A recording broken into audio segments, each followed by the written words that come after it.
Hi everyone, this is Joy and I'm excited to share with you a card using the Bursting Blooms stamp set. This is free with a $100 purchase for the month of February. Now here is the Bursting Blooms stamp set. Isn't that beautiful? The Spots Stencil, the 6x6 oval masking stencil, masking paper, foam sticky strips, white rhinestones. I'm going to be using Oreo ink, VersaMark ink, and Poblano pepper, sugar cube cardstock. I will be using the blender brushes for ink blending, white embossing powder, anti-static powder tool, Copic markers for Copic coloring, and grid paper. Now I'm starting with the stamp set, and in my MISTI I have removed the foam background because this is a red rubber stamp and so it's thicker.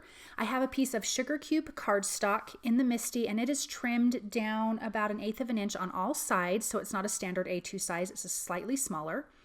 I am stamping up an image, and I'm actually going to stamp this image twice. One for the background of the card and another one because I wanted to hand cut some individual flowers. Now I'm also stamping this image on some masking paper.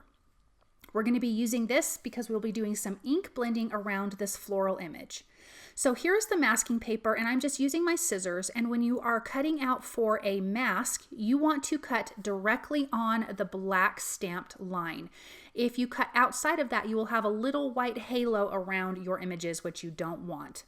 So this took a minute to, cut out with my scissors, but it's absolutely worth it because this card turned out so, so beautiful.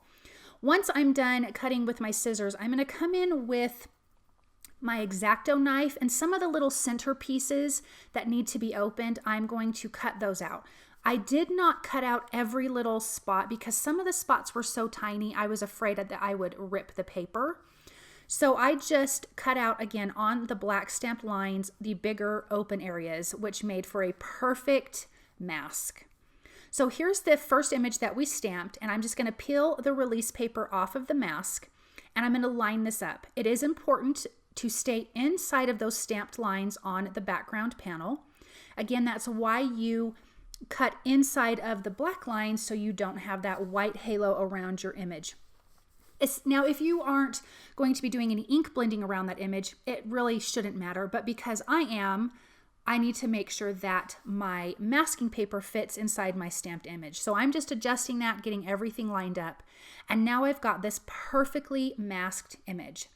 Now I have a piece of tape on the back of this card panel. I'm adhering that down to my grid paper. Coming in with my oval masking stencil. This is the largest oval in the set. And I've taped that down, and you can see on the grid paper, it just lines up perfectly for your paper and then for that 6x6 stencil. Now I'm coming in with Poblano pepper ink and my blender brush, and I'm really heavy on the outside edges. And then I'm just coming in gently in the center. I want the center of this inked background to be lighter, so I'm heaviest on the outside with the ink and then going in gently in the center. When I peel this back, we've got this beautiful inked background. Now I'm using the masking part of that oval stencil, adhering that down because I'm coming in with the Spots Stencil, and I'm going to be doing some white heat embossing for that white background. I did not want any of that on the inked image.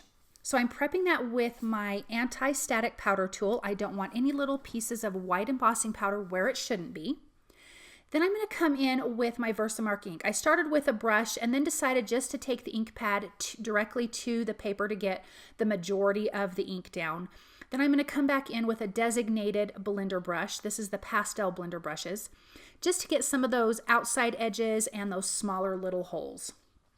And once you pull that back, you can kind of see already those little polka dots all around the back, all around the outside edges of this card. Now I'm just sprinkling on some white embossing powder, and I'm just going to dump off the excess. Now before I heat this, I need to lift up the masking paper just off the white part of the card design because I don't want to heat that down and adhere it to my background, if that makes sense. So I'm just using my X-Acto knife and lifting that up. And then now I can heat this before I take the rest of my paper off. So I'm going to heat that until it's melted. You know it's melted when it's nice and shiny. And I definitely heat my heat tool. I warm it up before I take it to my paper.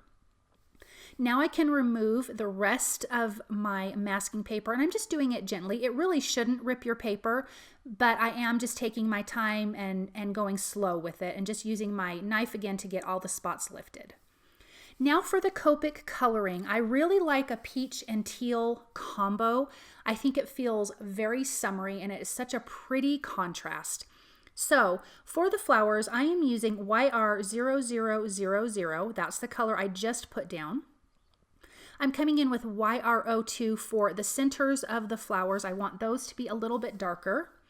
Then I'm going to come in with YR00 from the center up. I will not go all the way to the ends of the flowers because I want to keep that very, very light, as you can see there.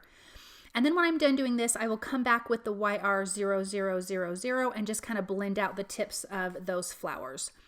I needed something a little bit darker in the center, so I came in with YR04 and just added the tiniest bit. And as you can see there, it really makes that flower pop. For the leaves, I'm using G24, 43, and G12. I am leaving the tips of the leaves white. I like that look with the flowers, so I wanted to carry that into the leaves. Again, laying down the light color, a dark color, a medium, blending it out the same way I did with the flowers. Now at the beginning of the video, I stamped 2 of these backgrounds. I did that because I wanted to fussy cut some individual flowers. So off camera, I colored those the exact same, and I used my scissors to fussy cut out a few of these individual flowers because I want to use some foam tape behind those for dimension.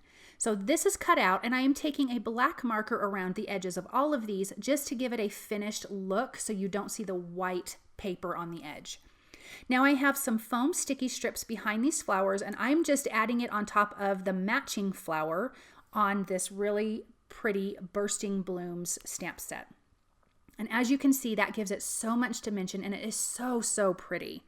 Now for the sentiment, this is in the Bursting Bloom stamp set, and this says, "Get well soon." I stamped that using my Misty with Oreo ink, and I'm just going to use my paper trimmer and just trim that out and add some foam sticky strips behind that as well. Then I'm going to come in with some white rhinestones and just add a few of those and adhere this to a white A2 size card base. And as you can see, I have a little bit of a white mask around the edge there because this panel was trimmed down a little bit smaller. Look at all the dimension on the card with the white embossed background to the leaves that have a ton of dimension and this beautiful inked oval. Thank you guys so very much for tuning in. You can find all of these products at the Tailored Expressions web store at tailoredexpressions.com.